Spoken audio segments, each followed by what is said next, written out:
Hey, what's up, everyone? I just wanted to give you a quick rundown. Steven Poole's got a really good review here for you. Give you a little back history with me and Steven. He's been working with me for about 2 years. He's not the big social media guy. Of course, he's on Facebook, Instagram, Old Dominion, Predator Hunters. Steven's a guy that I send stuff to.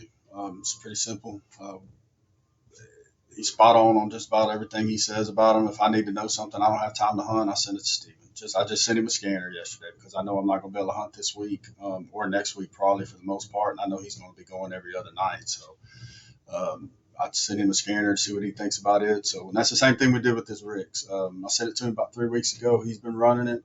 So this is honest hunters. This is just a hunter's review. He's not sponsored by anybody or anything. He's not selling scopes. He's not nothing. I'm no pro staff, nothing. He's just a buddy of mine that hunts a lot and is very good at what he does. So you guys check this out. You got any questions, let us know. Thanks.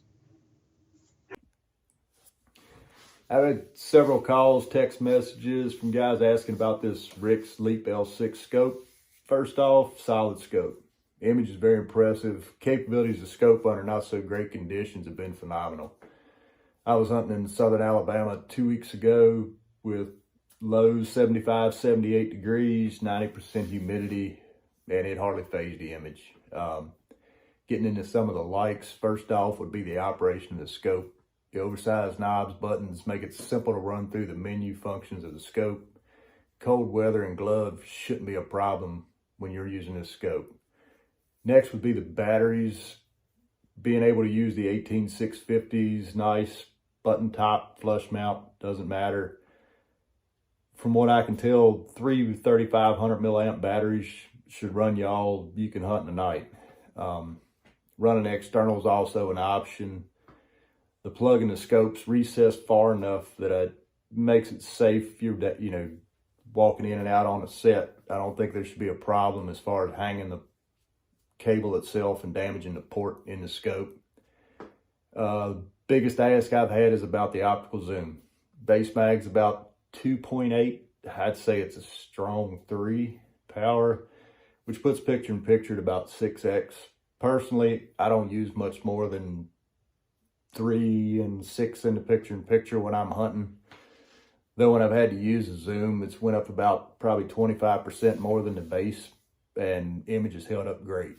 One thing I have noticed that's nice is when you're zeroing the scope, being able to use the optical zoom to pull the target in nice and tight helps as far as aligning the scope, getting everything going there.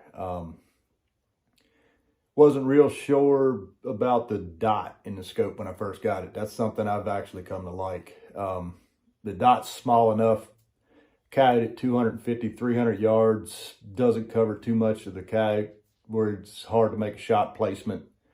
Really become a fan of that. Warranty on the scope's great, 5 years, 10-day turnaround from when they received the scope. Scope's new, so that's still due to be determined. Once these things start going back, if they go back, I guess that point time will tell. A few other things, I guess for the dislikes, the D10 on the knobs could be more positive. At times when you're scrolling through the options, you have to click back to get an option that you want to select. It's like it skipped over the one option you were trying to stop on. Other than that, it's, for functioning scope, normal shooting, I don't think it's something that would be an issue, but like I say, times you've got to jump around a little bit on the detent, feeling it click, moving past your options. But other than that, it's kind of getting nitpicky. Another thing I'd have to say would get a tweak on would be the brightness and the contrast settings. I found myself having to stay on the scope quite a bit just to get the exact right image I wanted. Sometimes it would seem like it would kind of fall off, real quick. So set to set, get on the scope, fine tune it each set just to get it exactly how I like it. But other than that, it's pretty solid.